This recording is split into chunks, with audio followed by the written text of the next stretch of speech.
bagaimana ingin menanam sifat sabar di samping mengejar ketenangan hati, Ustaz? Ya, terima kasih atas pertanyaan dan perkongsian itu, perkongsian sulung kita pada pagi ini, bagaimana kita nak dapat sifat sabar. Dan dapat sabar itu, bila kita ada sabar, insya-Allah kita akan dapat ketenangan hati. Dia lazim berlazimi, bila ada kita ada tenang, insya-Allah kita ada sabar, ya. Bila kita sabar, insya-Allah kita dapat tenang. Sabar dan tenang ini sifat-sifat hati yang asasnya ialah hati itu perlu kekuatan yang dikata iman. Maksudnya untuk membina sabar, kita kena membina iman di dalam hati kita, ya. Iman ini dibina dengan keyakinan kita kepada Allah. Jadi macam mana nak bina keyakinan kita kepada Allah supaya kita mencintai Allah, supaya kita takut kepada Allah, supaya kita kasih kepada Allah? Semuanya datang daripada perkenalan kita kepada Allah. Ya, kalau ditanya kepada kita sejauh mana kita cinta Allah, ialah sejauh mana kita kenal Allah, sejauh mana kita kasih takut kepada Allah, sejauh mana kita kenal Allah Subhanahu Wa Taala. Jadi untuk kenal itu ni, kita kena belajar. Jadi gerbang yang pertama untuk memperbaiki diri kita ialah dengan belajar, dengan mengajilah, ya. Kita mengaji tentang sifat-sifat Allah, ya. Kalau kita belajar tentang bagaimana sifat-sifat Allah bermula, Allah wujud, qidam, baqa, mukhalafatul lil hawadis, qiyamuhu bi nafsih, yang kita kata kemudian kita belajar tentang asmaul husna, misal kata kita belajar dengan tauhid dan sebagainya.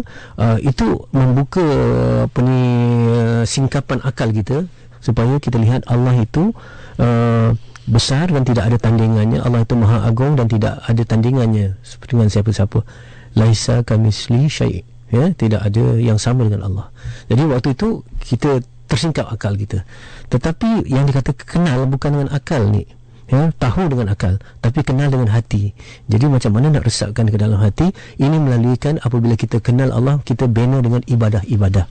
Ibadah ini akan menimbulkan akan menimbulkan keyakinan kita ke dalam hati. Kenal kita dengan Allah melalui hati. Maksudnya kita tahu tentang solat, kita bangunkan solat, kita bacakan Al-Quran, kita buat apa yang dikata hubungan-hubungan hablum minallah. Dengan ibadah ini barulah akidah yang kita belajar dengan akal tadi akan meresap ke dalam hati kita. Begitu juga kita mempraktikkan sifat-sifat mazmumah dalam hati. Memang Hajani, sabar tidak boleh dicapai dengan sekelip mata. Kita belajar tentang sabar, kita tahu sabar ni apa artinya, menahan diri daripada melakukan ini. Sabar ni terbagi kepada 3. Sabar pertama, sabar ketika buat kebaikan, sabar ketika meninggalkan kejahatan, sabar ketika ditimpa ujian. Kita boleh pembahagian sabar, tetapi apakah sabar itu benar-benar soal hati kita? Dalam hati kita mungkin kita tahu tentang sabar, tetapi kita belum mahu untuk sabar. Sebab apa? Kita tidak latih. Kita kena latih ni, orang kata apa ni dalam bahasa Inggeris, practice make perfect, maksudnya. Begitu juga sifat mahmudah ini, kita kena latih. Satu hari gagal, kita kena, ini yang dikatakan dalam istilah sufinya riyadatun nafs. Riyadatun nafs inilah riyadah hati kita. Kita latih sekarang, contoh, ya, kalau kita nak latih, misal kata nak angkat benda berat, kita angkat sikit-sikit dulu, lama-lama tambah sikit, boleh angkat lagi, mungkin angkat lagi. Begitu juga atlet ataupun ahli sukan yang nak lumba lari ni, dia sentiasa berlatih. Akhirnya dia mempunyai keupayaan untuk berlari laju ataupun berlari lebih lama, kerana apa? Ada latihan.